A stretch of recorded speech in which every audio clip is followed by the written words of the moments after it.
Hello guys, this is boy Muhammad from Android Rosella. Today I walk you through how to enable or disable Google Feed in your Android device.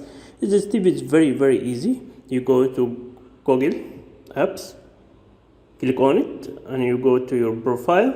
From profile go to setting. From setting you cannot see the feed option is here. You need to click to share feed and click the feed. You see open web page in the app, click on it. You will see we have option here, open the web page in the app. You need to disable that.